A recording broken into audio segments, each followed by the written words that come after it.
జై శ్రీరామ్ అందరికీ నమస్కారం. వెల్కమ్ టు న్యూస్ అఖండ. నేను మీ కస్తూరి శ్రీధర్. అదేందో అన్నట్టు అన్నీ మంచి శకునములే అన్నట్టు ఈ మధ్యకాలంలో మన హిందూ సమాజానికి చాలా వరకు శుభవార్తలు అన్నీ కూడా వినపడుతూ ఉంటాయి. మరొక శుభవార్తను మళ్ళీ మీ ముందుకు తీసుకొచ్చే ప్రయత్నం అయితే చేస్తున్నా.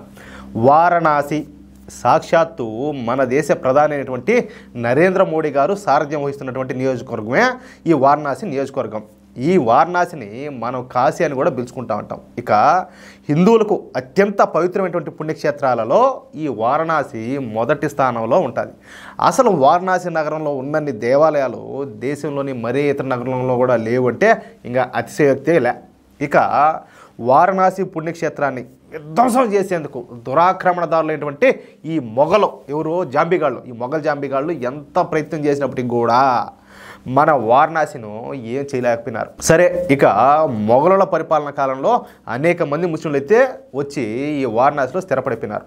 ఒక్క వారణాసి నగరంలోనే వీళ్ళ జనాభా ఎంత ఉంటుందో తెలిసిన దాదాపు 1.5 లక్షలుగా ఉంటుంది.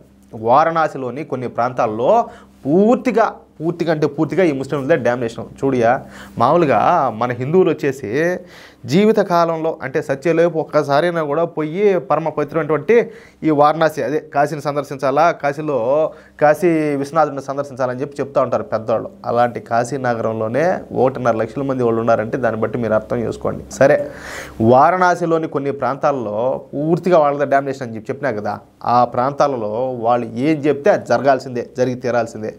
ఈ పరిస్థితి యోగి ఆదిత్యనాథ్ రాకముందు వరకు ఇట్లునింది.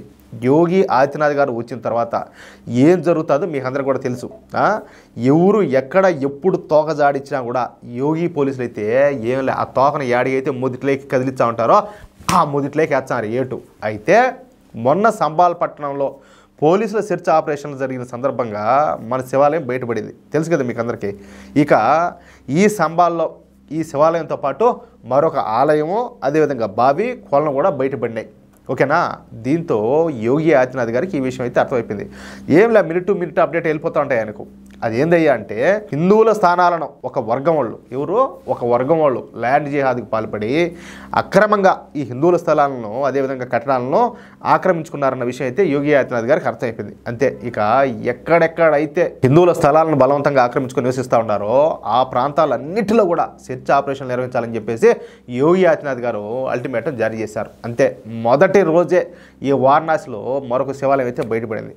ఈ శివాలయం ఉన్న ప్రాంతంలో 40 సంవత్సరాల క్రితం వరకు హిందువులే ఉంటా ఉన్నారు. అయితే ఈ జిహాదీగాళ్ళు ఇక్కడ ల్యాండ్ జిహాద్కి పాల్పడి ఈ ప్రాంతంలో హిందువులందరినీ కూడా వెళ్ళగొట్టి ఆ ప్రాంతంలో సిగ్గు లేకుండా బతుకుతారు. చూడండి, అంటే స్థలం ఒకరిది, బతికేది వీళ్ళు. అర్థమవుతుందా? ఇక అక్కడ ఉన్న శివాలయాలన్నీ కూడా కవర్ చేస్తా దాని చుట్టూ కూడా అంతా అపార్ట్మెంట్లు కట్టేశారు. అయితే ఇక్కడ రెవెన్యూ అధికారులు సర్వేలు నిర్వహిస్తూ ఉంటే మన శివాలయం అయితే బయటపడింది. ఇది ఎప్పుడుతో తెలిసినా ఏదో నిన్న మొన్నటిది కాదు, 250 సంవత్సరాల క్రితం నాటి శివాలయం అంటది.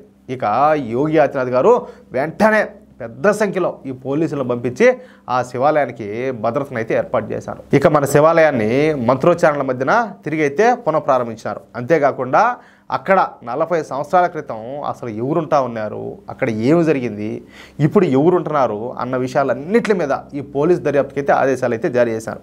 ఇంకా భవిష్యత్తులో చూడాలా, అర్థమవుతుందా ఏం జరుగుతుందో, ఇంకెన్ని దేవాలయాలు బయటపడతాయో.